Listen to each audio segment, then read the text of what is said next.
E hoje nós vamos falar sobre posicionamento. Amém?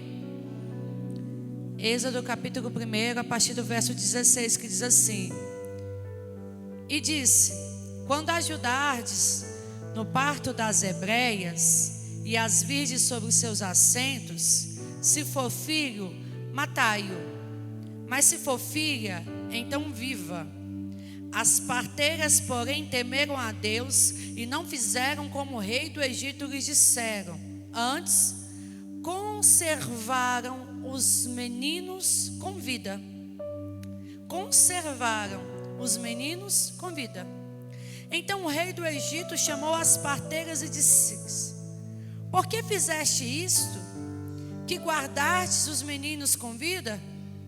E as parteiras disseram a Faraó: É que as mulheres hebreias não são como as egípcias, porque elas são vivas e já têm dado à luz a filhos antes que a parteira venha a elas. Portanto, Deus fez bem às parteiras, e o povo se aumentou e se fortaleceu muito.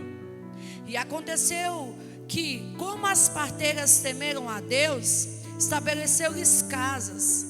Então ordenou Faraó a todo o seu povo, dizendo: A todos os filhos que nascerem lançareis no rio, mas a todas as filhas guardareis com vida. E foi-se um varão da casa de Levi e casou com uma filha de Levi. E a mulher concedeu e teve um filho. E vendo que era muito formoso, escondeu 3 meses. Não podendo, porém, mais escondê-lo, tomou uma arca de juncos e betumou com betume e pés. E pondo nela um menino, a pôs nos juncos à borda do rio. Amém? Pode se assentar aí, glorificando o nome do Senhor. O tema da mensagem de hoje é mulheres posicionadas. Porque na semana passada nós aprendemos que é a casa toda. E hoje nós vamos falar a respeito de posicionamento. Quero falar com você rapidamente sobre o contexto. É um texto bastante conhecido, mas eu preciso voltar um pouquinho e falar sobre o contexto. O contexto é o seguinte: o povo de Deus estava no Egito. Agora Jacó, todos os filhos, todas as tribos estavam ali no Egito. O texto diz que morreu José, morreu toda aquela geração, morreu o faraó que estava a favor do povo de Deus. Era uma nova geração, mas acontecia algo muito curioso. O povo continuava crescendo. Ora, quando o texto declara que do Egito vieram 70 filhos de Jacó, dos descendentes de Jacó, mas agora eles estavam incontáveis, porque o texto diz que eles cresciam e se multiplicavam, porque as hebreias, as mulheres do povo de Deus, eram férteis, davam à luz a filhos e filhas, e o povo ia crescendo, de maneira tal que o povo da terra, o povo do Egito, olhou para os hebreus que estavam crescendo e disse: Esse povo é grande demais, esse povo é numeroso demais, então nós precisamos tomar cuidado, porque se os hebreus se juntarem, eles guerrearem contra os egípcios, certamente eles vencerão, porque este povo é grande demais. De maneira que Faraó começou então a subjugar o povo. O povo agora tinha sobre eles capatazes. O povo agora estava debaixo de um jugo. O povo agora estava debaixo de uma servidão. O povo que antes foi procurar alívio no Egito, agora o povo se via escravo no Egito. Aí o texto diz que mesmo assim acontecia algo inexplicável. debaixo da escravidão, debaixo do serviço pesado, debaixo da dura serviço, o texto diz que o povo crescia e se multiplicava. O cenário era inapropriado para crescimento, porque escravidão, jugo, eles apanhavam, eles estavam na mão de capatazes. O cenário era para que eles retrocedessem. Mas mesmo diante daquele cenário, o texto é bem claro ao dizer que o povo crescia e se fortalecia. Olhe para a mulher que está do seu lado e fala assim: momentos de aflição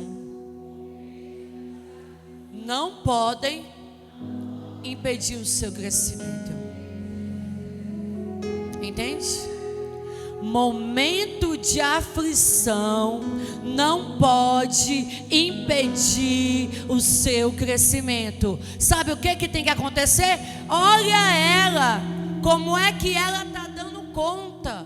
Olha ela, como é que ela está conseguindo. É quinta-feira de novo, olha lá, tomou banho, trocou de roupa e foi para o culto de novo. Parece que não tem nada acontecendo com ela. Ela continua indo, ela continua buscando. O cenário não mudou, o cenário é o mesmo, mas ela está continuando. Sabe por quê? O sofrimento não pode impedir o seu crescimento.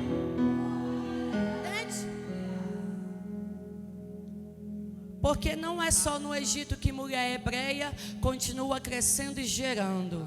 Também agora, no século 21, no ano de 2025, em Planaltina, Goiás, uma cidade esquecida de Goiânia, existem mulheres que continuam gerando, crescendo em meio ao cenário de sofrimento.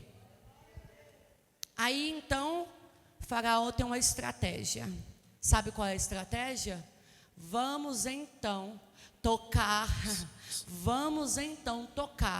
na mão de quem vai gerar vida. Eu estou falando de um tempo que não tinha médicos. Estou falando de um tempo que não tinha parteiras, ou que não tinha doutores, que tinha apenas parteiras. Eu estou te falando de um tempo que não ia para o Santa Rita, que a gente fica reclamando. Estou te falando de um tempo que quando as contrações chegavam, ia um mensageiro correndo, porque não tinha celular. E um mensageiro correndo, bater na porta de uma parteira e falar: ó, vai lá em casa agora, porque a mulher que está lá está dando a luz. Certo? E aqui nós aprendemos que então as parteiras são mulheres que estarão com outras mulheres na hora daquelas mulheres darem a luz. Certo? Eu estou te falando que parteira é uma mulher acostumada a conduzir o sofrimento de outra mulher. Parou para pensar? A parteira é aquela que vai estar na casa da outra e vai falar: aguenta mais um pouquinho porque vai nascer. A parteira é aquela que olha nos olhos da outra quando as dores parecem que vão fazer ela morrer. Vai olhar e vai falar: filha, eu já vi outras passando por isso. Eu estive ao lado delas e elas não morreram. Então você também não vai morrer. A parteira é aquela que chega na hora que ninguém quer chegar. Nem mesmo o marido muitas vezes quer ficar do lado. A parteira é aquela que participa do momento mais dolorido da vida da outra. Vai falar: aqui não vai ter morte, o seu filho vai nascer. Aqui não vai ter morte, você não vai morrer. A parteira é aquela no momento mais difícil da sua vida. Ela vai chegar como quem não quer nada. E ela vai falar: ei, eu tenho convicção que você irá vencer. Mas e as contrações? As contrações elas vêm, mas elas vão. E vai ter um momento que elas não virão mais. Mas e a dor na lombar? A dor na lombar vai embora. Mas Mas e o desespero? Não deixe o desespero tomar conta da situação. Sabe por quê? Quanto maiores aumentarem as dores das contrações, significa que está mais perto de você dar luz. Quanto maior for a dor e o sofrimento, significa que mais perto está o seu milagre de chegar. A parteira é aquela que vai na casa da outra, que segura na mão da outra, que conduz a dor da outra e que só sai do lado da outra depois que a outra dá luz. Sabe aquelas amigas que vão embora quando o vento começa a soprar forte? Elas não são as parteiras, porque as amigas parteiras, elas chegam principalmente quando o vento está soprando forte.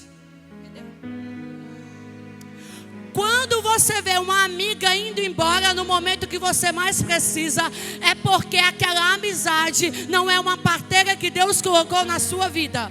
Deixa aí, libera. Vai com Deus, sem mágoa, sem ressentimento. E espere, sabe por quê? Porque o Senhor vai mandar cifrar e puar para a tua casa. O faraó chega lá nas parteiras, cifrar e puar, e fala assim: ei, esse povo está crescendo demais. Vou dar uma ordem para vocês duas. Toda vez que vocês entrarem na casa de uma hebreia e ela der à luz, se for menino, mata. Se for menina, pode deixar viver. Mas se for menino, mata. Dá um jeitinho, enrola o cordão umbilical lá, sei lá, sufoca. Mata, não pode viver. Mas se for menina, deixe viver. Todas as vezes que Satanás quer tocar na próxima geração, ele vai tocar no ventre de mulheres, entende?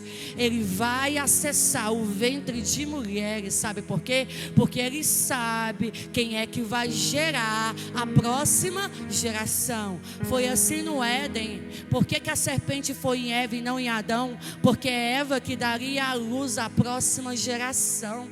Ei, agora está sendo aqui no Egito. Ei, parteira, quando entrar lá e for menino, você mata. Se for menina, você deixa viver. Só que mal sabia Faraó que nenhuma estratégia maligna dele poderia impedir o que, Priscila? A promessa que nós falamos na semana passada. A promessa que foi liberada sobre Abraão. Lembra da promessa que foi liberada lá em Abraão? E a promessa era: Abraão, olha para as estrelas do céu. Está vendo as estrelas do céu? Assim vai ser a sua descendência. Abraão, olha a areia da praia. Está vendo a areia da praia? Assim vai ser a sua descendência.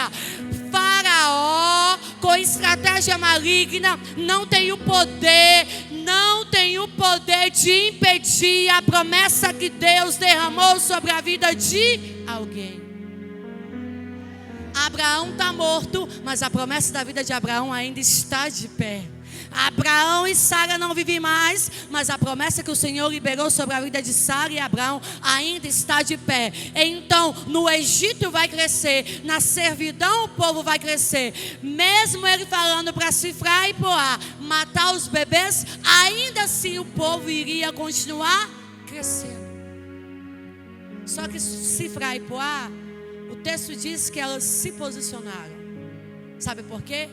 O texto diz bem assim, ó: elas temeram ao Senhor e não fizeram, escute bem, não fizeram o que o rei do Egito mandou. Elas temeram ao Senhor e não fizeram o que o rei do Egito mandou. Se era menina, vivia. Se era menino, ia viver também. Porque elas não temeram a palavra de Faraó acima da palavra de Deus. Ei, deixa eu te contar uma coisa. O Espírito Santo começou a soprar no meu coração quando eu estava escrevendo essa parte. Deixa eu te contar isso. Quando uma mulher sabe o quão poderoso é ajudar a outra a gerar vida, ela nunca vai ser uma ferramenta para destruir a vida de ninguém. Quando uma mulher sabe o valor de uma vida, a boca dela não vai ser ferramenta para derrubar a vida de ninguém. Quando uma mulher sabe que ela tem poder de trazer vida, ela não vai perder tempo trazendo coisas difíceis e ruins para a vida de ninguém. A boca dela vai liberar vida, o abraço dela vai liberar vida, o toque dela vai liberar vida, o conselho dela vai liberar vida. Ela não mais vai se assentar em rodas para trazer morte para ninguém, porque ela vai entender o poder que ela tem de trazer vida. E deixa eu te contar uma coisa. Eu tive 3 partos normais. A Júlia foi normal. A Mel foi anormal. A Laura, sobrenatural. Se eu tiver outro, eu acho que eu vou ser arrebatada. Porque esse negócio que ia melhorando, no meu caso, não. Só foi piorando. E aí, quando você vai dar entrada, e o médico dá entrada na sua internação, eles dão aquele tal de toque, que vocês conhecem. Aí ele vai lá e enfia aquela luvinha assim, licença, dá o toque. Tá com tantos centímetros. E ele vai embora. Daqui a algumas horas ele volta, dá outro toque. Parece que acessa a sua alma, né? Tantos centímetros. E ele vai embora. Não é? Mas o Senhor não nos chamou espiritualmente, para sermos médicos. Espiritualmente o Senhor nos chamou para sermos parteiras. Vou te falar por quê. A parteira, ela atende uma de cada vez. Ela não está preocupada com uma grande demanda. Ela está preocupada com o seguinte: cada mulher que passar pela vida dela vai dar luz ao seu milagre. A parteira não dá o toque e vai embora. Não, não. A parteira, ela já chega controlando a luz, escolhendo a música, preparando o ambiente, trazendo os utensílios necessários. A parteira já chega com uma calma, com a palavra amiga. A parteira já tem no coração dela tudo aquilo que ela precisa. E a parteira não vai embora enquanto a outra não der a luz ao milagre. A parteira, ela fala bem assim: eu tô contigo e eu não abro. O teu milagre é meu milagre. O teu bebê é o meu bebê. A tua vitória é a minha vitória. E eu entendo o tamanho da sua dor, mas não te deixo morrer em meio a essa dor. Só que todo mundo quer gerar e carregar o seu Moisés, e poucas querem ser Cifrá e Puá, que vão de casa em casa, garantindo que Joquebedes tenham seus filhos. Nem todo mundo vai ser Joquebede que vai dar luz a Moisés, mas todo mundo pode ser uma parteira que entra na casa da outra, e quando ela sai, ela tem convicção que fez tudo o que podia fazer pela vida da outra. Alguém de confiança no momento mais difícil que a outra mulher está vivendo. Eu não sei você, mas eu não me esqueço das parteiras que o Senhor colocou na minha vida ao longo da minha história. Cada vez que eu me lembro de um problema, eu sei te contar a notícia de alguém que o Senhor levantou e colocou na minha história. história. E a minha vida não é diferente da sua. A missionária Priscila passa por provações, passa por desertos, passa por momentos que ora e fala: Senhor, eu não estou entendendo nada, mas eu estou continuando, porque eu estou debaixo da palavra que o Senhor derramou sobre a minha vida. A missionária Priscila também precisa de parteiras. Aí o Senhor levanta mulheres. Ontem eu tinha 4 parteiras dentro da minha casa, porque o Senhor levanta parteiras em nosso favor. O Senhor levanta mulheres em nosso favor. Ei, se você está se sentindo sozinho, peça ao Senhor que Ele vai mostrar a sua situação para alguém, que Ele vai levantar alguém. E não pense que é alguém que você está pensando, talvez é alguém que você menos espera, mas o Senhor não te deixará sozinho. E depois de todas as dores do parto, há um milagre extraordinário. Aleluias. Glória a Deus. Aleluias. Parteira não cumpre a ordem de Faraó. Faraó fica sabendo. Faraó vai lá. Uai, se frai pro ar. Eu não falei para matar os meninos? Estou escutando os meninos chorarem. Os meninos estão vivos. Por que vocês não estão matando os meninos? E é tão interessante que ela fala bem assim. Elas falam bem assim: Faraó, deixa eu te contar uma coisa. Um negócio que você não está entendendo. A casa da hebreia não é igual à casa da egípcia. A casa da egípcia podia ter ouro, prata, podia ter utensílios sofisticados. Provavelmente a casa da hebreia era de palha, de tijolo de barro. Mas tem uma presença que tem na casa da hebreia que você não vai encontrar na casa da egípcia. Mas sabe quais são as palavras que o texto diz que elas falam? Faraó, as hebreias não são como as egípcias. Aí o versículo continua bem assim, Faraó, as hebreias não são como as egípcias. As hebreias, elas são vivas.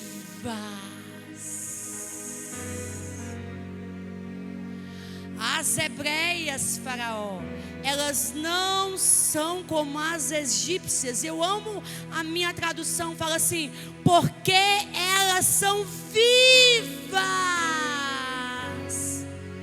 E quando a gente chega lá, o menino já nasceu. Faraó, eu não sei se te contaram certo, mas a mulher hebreia, ela não é igual à egípcia. A mulher hebreia tem um Deus que a egípcia não tem. A mulher hebreia é fortalecida de um jeito que a egípcia não é. Por muito menos, a egípcia estaria morrendo. Mas aqui não tem egípcia, aqui tem hebreia. E o texto diz: as hebreias são vivas. E quando a gente chega lá, o menino já nasceu. E por que o menino já nasceu? Porque o corpo da mulher precisa se submeter à promessa que o Senhor liberou sobre Abraão. A promessa, a palavra que foi derramada sobre Abraão, que ele seria pai de multidão. A promessa que foi liberada para Sara, que ela seria mãe de nações. Aquela promessa estaria ali. Quando Sifra e Puá chegava, elas não queriam matar. E eu imagino elas andando pelo caminho falando assim: Senhor, opera o milagre, opera o milagre. Ó Senhor, opera o milagre. Nas minhas mãos são condutores de vida. E quando chega lá, o menino já nasceu. Se a a contração ainda estava dilatando um pouquinho. Eu não sei quantos centímetros, se o sinal era a parteira está chegando, o céu começava a entrar naquele ambiente de parto. E a contração aumentava. Olha, vê se você entende. O céu entrava no ambiente de parto, as contrações aumentavam. Então, se a contração está aumentando, se a prova está aumentando, se está doendo mais, significa que mais próximo está o seu milagre. Yes. A gente confunde, até a gente confunde. Sabe por quê? Que a gente vai na loja da egípcia, compra o sapato. Na loja da egípcia, compra a roupa. A gente vai no shopping, assiste o cinema junto com a egípcia. A gente trabalha junto com egípcias, não é assim? A gente tem nas redes sociais um monte de egípcias. Mas o céu está te lembrando: ei, você anda com egípcias, trabalha com egípcias, fala com egípcias. Ei, você está até no Egito. Ei, você constrói casas aqui, você compra carros aqui, você tem o seu trabalho daqui. Mas o céu está te lembrando nessa noite: você não é egípcia, você não é do Egito, você não é daqui. O seu lugar é a Nova Jerusalém. Você não é chamada para a morte, você é chamada para a vida. E quem é chamada para a vida no momento difícil está gerando vida, na dificuldade está gerando vida, no momento de aflição está gerando vida, porque nós somos vivas. Jesus morreu, mas ressuscitou para que nós tivéssemos vida e vida em abundância.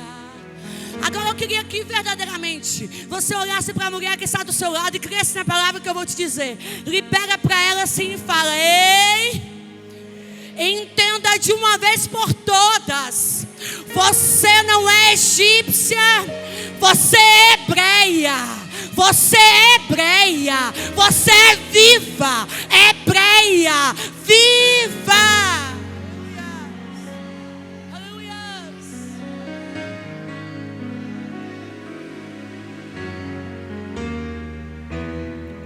O mais curioso é que Sifra e Puá estão correndo risco de vida, de morte, porque não cumpriam o decreto de Faraó dentro daquele contexto. Faraó poderia mandar o quê? Matá-las. Só que antes de se preocuparem com a sua própria vida, elas estavam se preocupando em não fazer algo que não era do agrado do Senhor.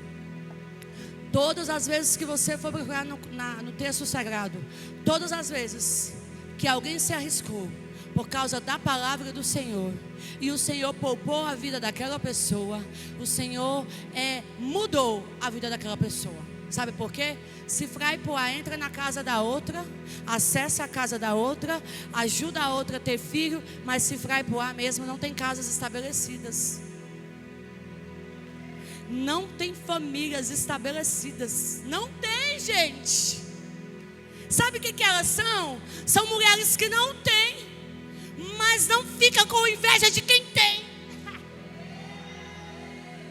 São mulheres que não são, mas não tem inveja de quem são. São mulheres que não conseguem, mas não tem inveja de quem consegue. São mulheres que entram na casa da outra, a outra tem marido, elas não têm, mas elas não têm problema com isso. Elas vão lá porque elas vão participar do milagre, e elas não têm inveja, porque a outra está gerando e ela não está gerando, porque a outra está balançando filho e ela não tem filho, porque a outra tem casa estabelecida e ela não tem casa estabelecida. Sifra e Puá não tem problema com isso. Se fosse outras, até iriam ceder ao pedido de Faraó, porque é tanta inveja, é tanta coisa disfarçada de um vitimismo maligno. E aí, elas não têm problema com isso. Só que Deus não fica devendo nada para ninguém. O texto diz que Deus cuida de Sifra e Puá. Faraó não mata Sifra e Puá. E o texto diz bem assim, que o Senhor estabelece casa, porque aquelas parteiras temeram a Deus. Sabe o que é isso? Eu vou te explicar na prática. É você ver uma irmã que está vivendo aquilo que você ainda não está vivendo, mas você está ali junto, abençoando, intercedendo, cooperando, encorajando. Você ainda não tem, mas o céu sabe que você está plantando, e existe a lei da colheita, e a lei da colheita é para todos, ricos e pobres, cristãos ou não cristãos. Tudo que eu planto, certamente eu vou colher. Se você está plantando honra, você vai colher honra. Se você está plantando coisas boas na vida da outra, você vai colher coisas boas na sua própria vida.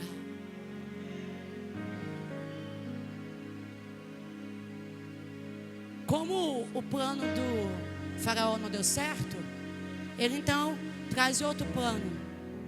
E o plano é o seguinte: os homens de Faraó começam a ir pelas casas. Todos os bebês agora são jogados no Nilo. Todos os bebês, meninos, são jogados no Nilo.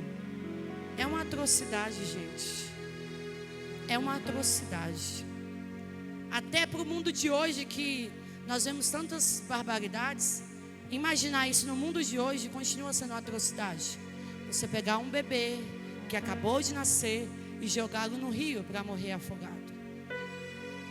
E dentro deste contexto agora tem outra mulher, Joquebede. Sifra e Puá fizeram o que elas podiam, mas agora nesse contexto tem Joquebede, casada com um homem da tribo de Levi.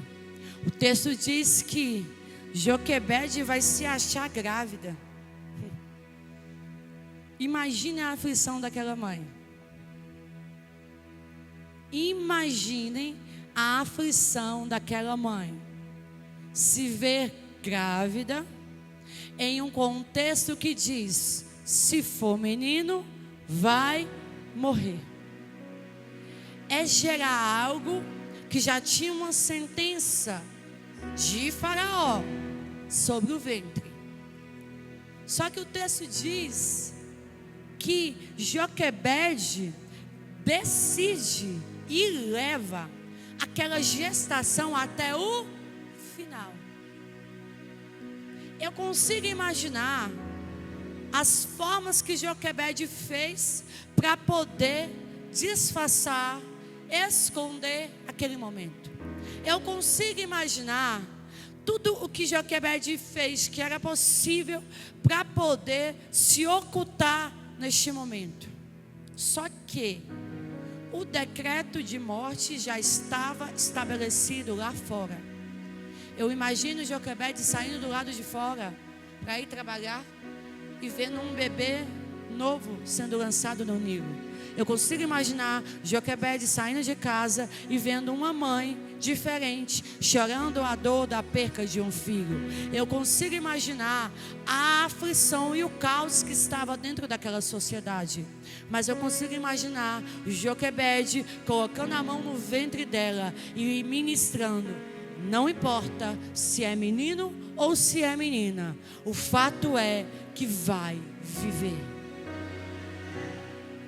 O texto diz que ela concebe e dá à luz. E quando ela dá à luz, perceba, nós lemos isso, que quando ela dá à luz, no verso 2, vendo que ele era formoso, o escondeu durante 3 meses. Agora me diga, qual é a mãe que depois de um trabalho de parto vai olhar para o bebê e não vai achar ele formoso?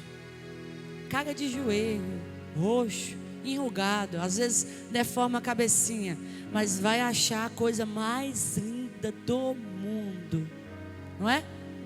E quando você olha para aquele bebê que recém nasceu, a contração os pontos, você só vai lembrar nele na hora de fazer o número 2. Porque depois que o bebê nasceu, todas as dores que você viveu, o quê? Se apagaram. Porque o importante agora para você não são as 24, 12, 6 horas de parto. O importante para você agora é: eu estou viva e o meu bebê está vivo. E olha como ele é lindo. Cara de joelho, mas você vai achar ele lindo. Não é? Sabe por quê? Não precisa alguém te ensinar a valorizar o fruto do seu ventre. É isso que aconteceu com Joquebede. Ela sabia valorizar o fruto do ventre dela. Ela olhou. Ela não perguntou para ninguém. Ela olhou. Ela viu. E ela disse: é formoso. Ele vai viver.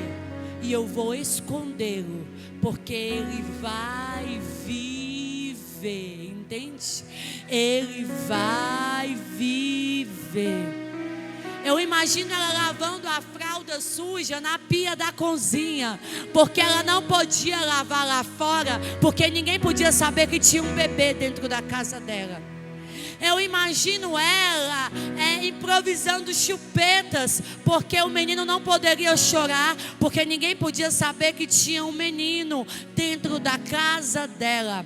Eu imagino ela de noite fazendo ali intervalos com o marido, com os irmãos mais velhos, ela sacudindo, porque Moisés não pode chorar, porque ninguém podia saber que tinha um milagre crescendo dentro da casa dela. Perceba o seguinte: o decreto é de morte, tem morte lá fora, mas dentro da casa de Joquebede tem o que? Vida. Entende?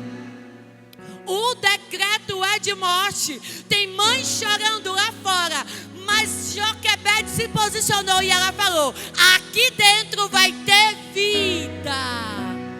Entende?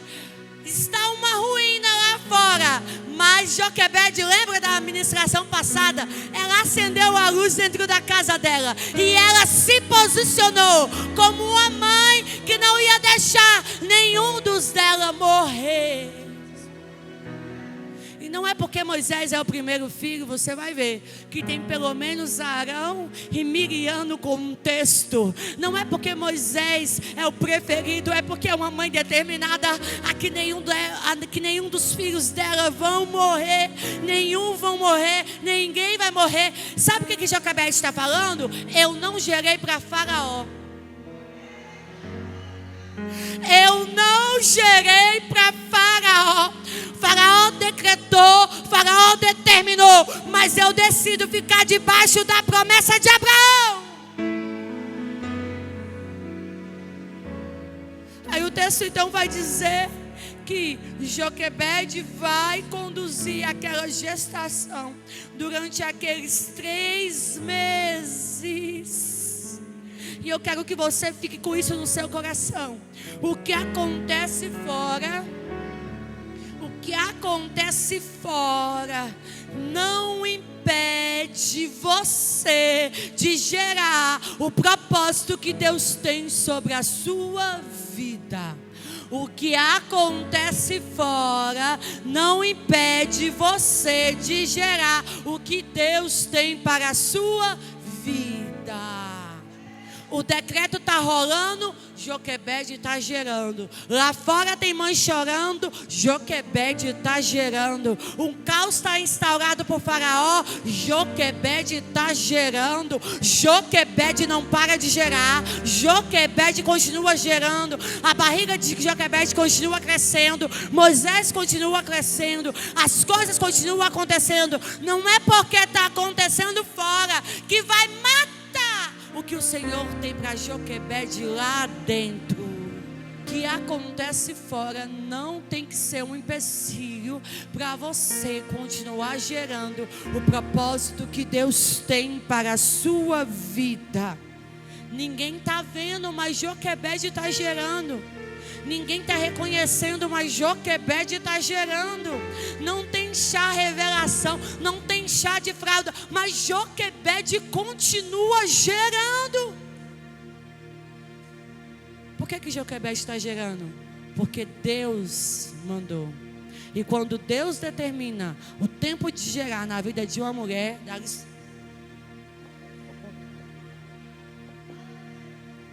tem uma jovem que eu acompanho nas redes sociais, e ela estava em cuidados, está ainda, né?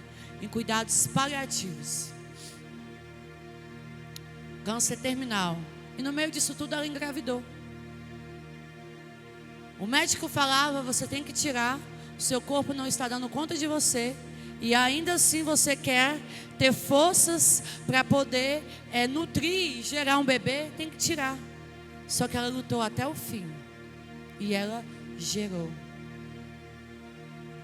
Aí o Espírito Santo começou a soprar no meu coração: uma mulher determinada a gerar, ela é imparável.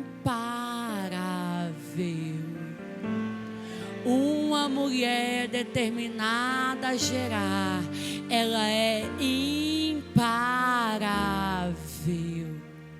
Mas eu não estou falando só de filhos físicos, eu estou falando de filhos espirituais, eu estou falando da sua vida ministerial, eu estou falando do sonho que Deus colocou no seu coração, eu estou falando daquilo que faz o seu coração arder.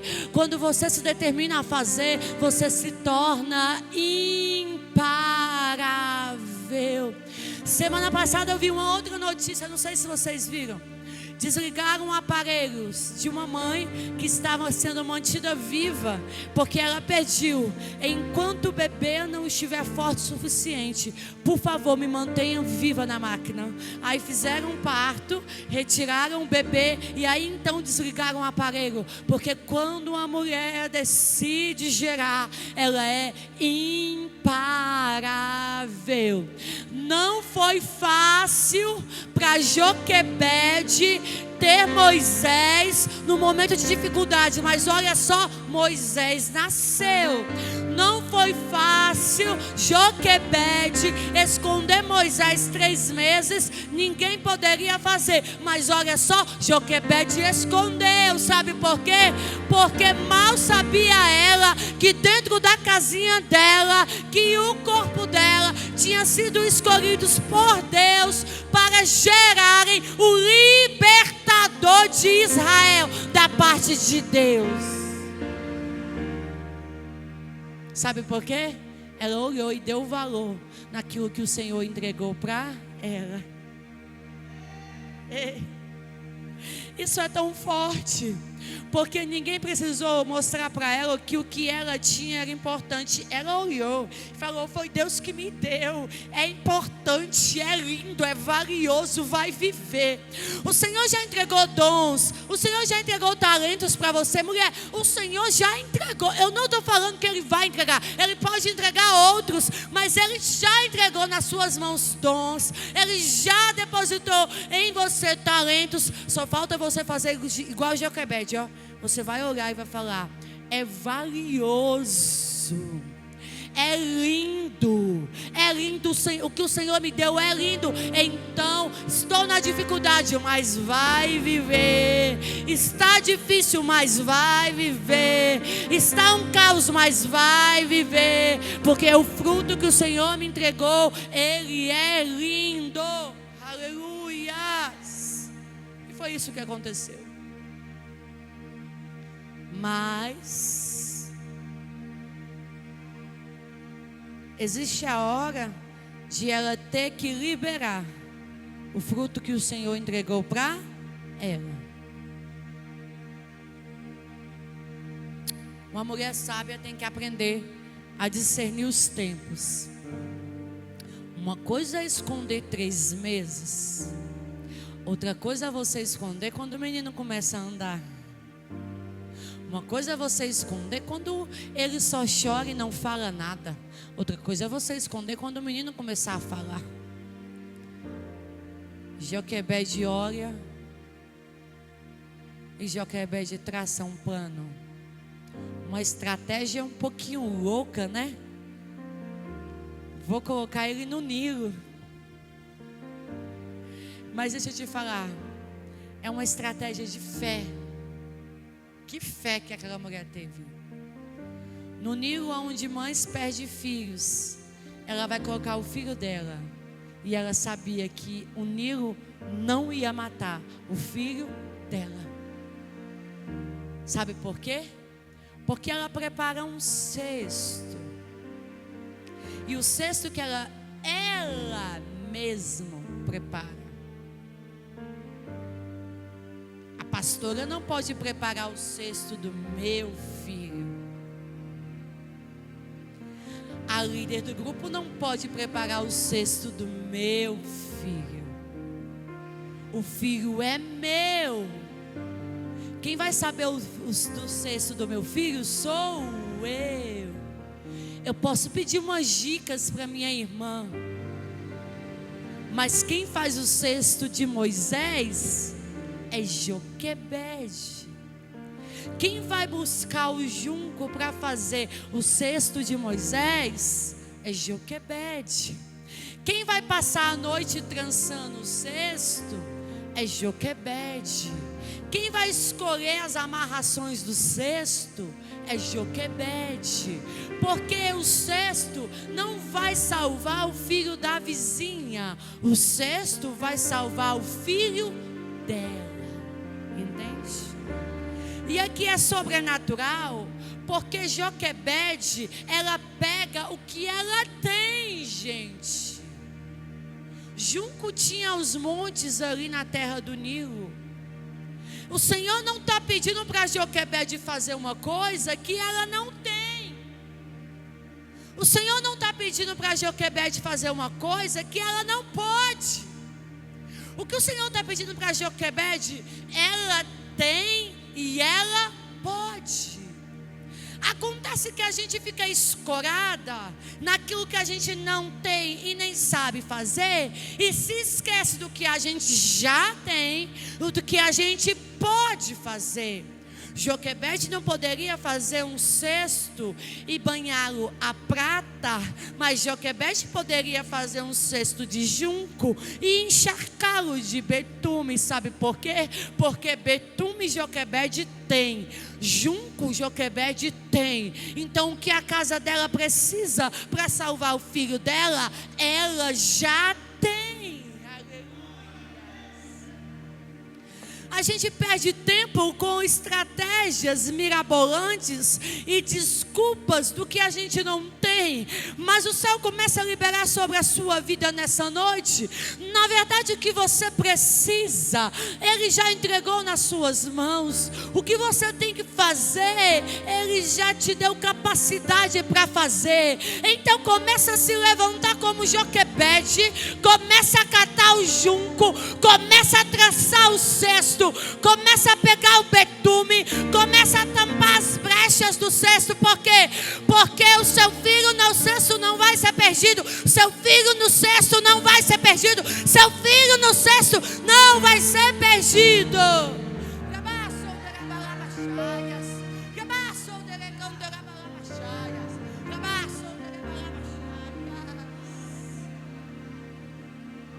Ela trança o cesto de junco, uma planta que tinha na beira do Nilo. Ela faz o cesto no formato de uma arca. Se você for ver no original, o mesmo termo utilizado aqui para se referir ao cesto de Moisés é o mesmo termo usado lá em Noé para se referir à arca. Ou seja, o mesmo formato que tinha a arca que Moisés fez, tem agora o cesto que Noé fez, tem agora o cesto que Moisés vai ser colocado dentro, porque o objetivo é o mesmo. Na arca todos foram protegidos, e no cesto Moisés vai ser protegido também.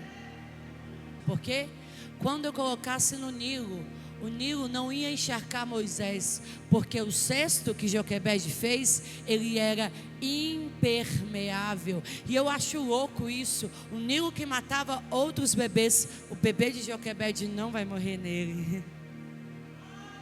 O Nilo que afogaram outros bebês, o bebê é de Joquebede. E o bebê de Joquebede não vai morrer neste Nilo. Priscila, por quê?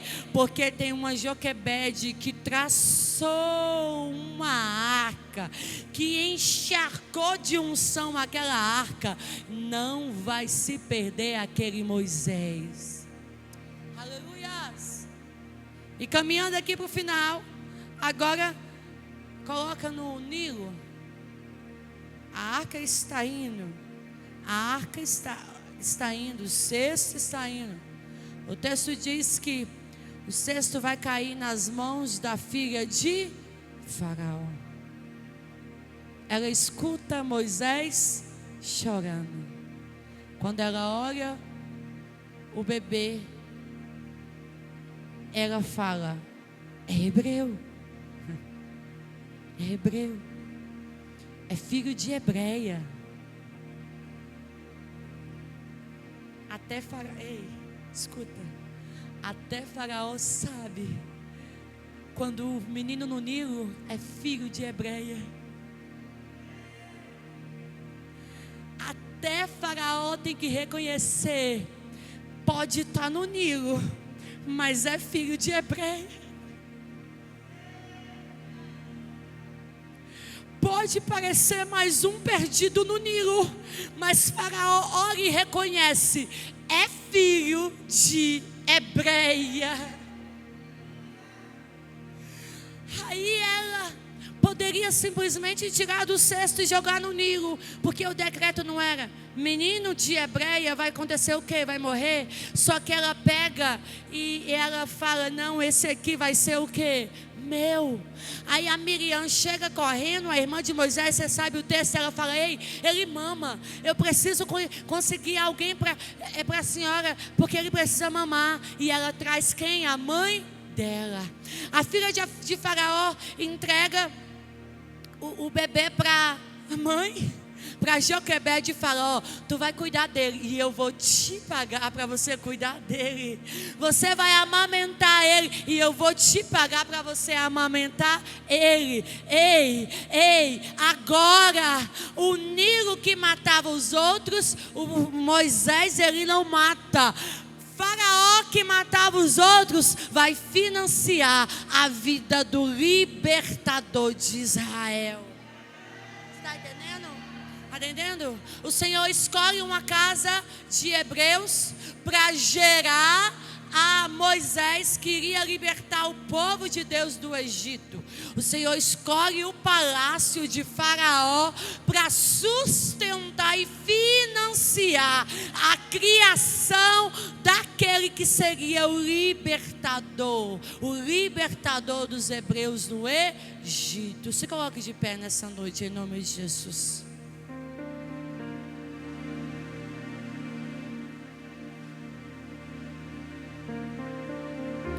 Tudo isso aconteceu por quê?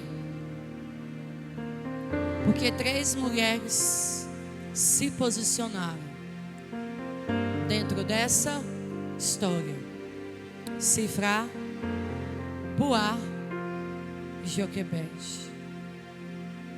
3 mulheres se posicionaram dentro dessa história. Incontáveis são as vidas que Sifrá e Puá pouparam. Já parou para pensar? Quantos e quantos bebês aquelas 2 mulheres pouparam a vida deles? Já pararam para pensar? E agora Joquebede. Quantas e quantas vidas foram poupadas porque Joquebede decidiu, creu em Deus, obedeceu, se posicionou, permitiu que Moisés nascesse, criou Moisés. E mesmo por poucos anos, eu imagino que ela ensinou muito da palavra de Deus para Moisés, porque o senso de justiça que ele vai ter lá na frente reflete algo que ele aprendeu na sua casa de infância. 3 mulheres se posicionaram e transformaram aquela geração. Você já parou para pensar Se eu cortar um limão e abri-lo no meio e tirar ali todos os caroços, as sementes, eu consigo contar quantas sementes tem dentro de um limão, não consigo? Consigo ou não consigo? Numa laranja, consigo contar quantas sementes? Mas eu pegar uma semente, eu consigo contar daquela semente quantas laranjas vão nascer? Quantos limões irão nascer daquela semente? A semente é tão pequena, mas depois de ser colocada no lugar certo, ela pode dar luz, ela pode trazer à existência incontáveis frutos, não é verdade? E por que eu e você não vamos nos posicionar? Priscila, mas eu sou tão pequena. Você é pequena, eu sou pequena, mas incontáveis são os frutos que pequenas sementes podem trazer à existência. Vem aqui, vamos fazer uma oração, todas aqui na frente, em nome de Jesus. E não se desespere, não se entregue. Basta só você acreditar. Eu sou o teu refúgio, a tua fortaleza. Chega, gente, chega pra frente. O teu porto seguro, é só confiar. Abraça um aí do seu lado. Fala para ela que você acredita naquilo que ela está gerando. Começa a abençoar aquilo que ela está gerando. Começa a abençoar o ministério que o Senhor tem na vida dela. Fala para ela: eu acredito no teu ministério, eu acredito no teu chamado. Eu vejo quão formoso é o fruto que você carrega. Tem mulheres que estão tão quebradas aqui nessa noite. Mulheres que entraram aqui tão desacreditadas. Começa a dizer para ela o quanto que é importante e valioso aquilo que ela carrega. Não se entregue. Comece a ministrar sobre a vida dela. Basta só você acreditar. Comece a dizer para ela que você acredita, que você abençoa, que você libera ela, em nome de Jesus. Rabassou derecanto rebalabaxaia. Neste momento existe uma autoridade e uma autorização do céu para você impulsionar a sua irmã. Não retenha a bênção na vida da sua irmã. Não retenha a bênção na vida da sua irmã. Comece a liberar, ministrar palavras de bênção sobre a vida dela. Seja a parteira que ela precisa nessa noite. Parece que o silêncio toma. Seja a parteira que ela precisa nessa noite, em nome de Jesus. É a única opção. Mas hoje eu te chamo pelo nome.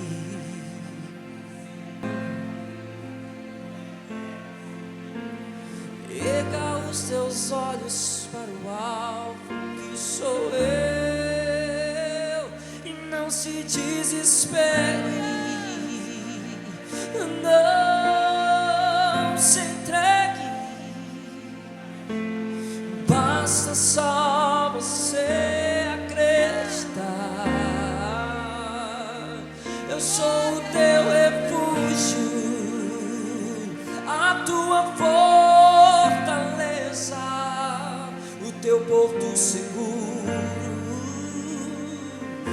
é só confiar. Jeová Jireh, Deus da minha provisão. Jeová Shalom, és a minha paz. Jeová Jireh, Deus da minha provisão. Jeová Shalom, és a minha paz.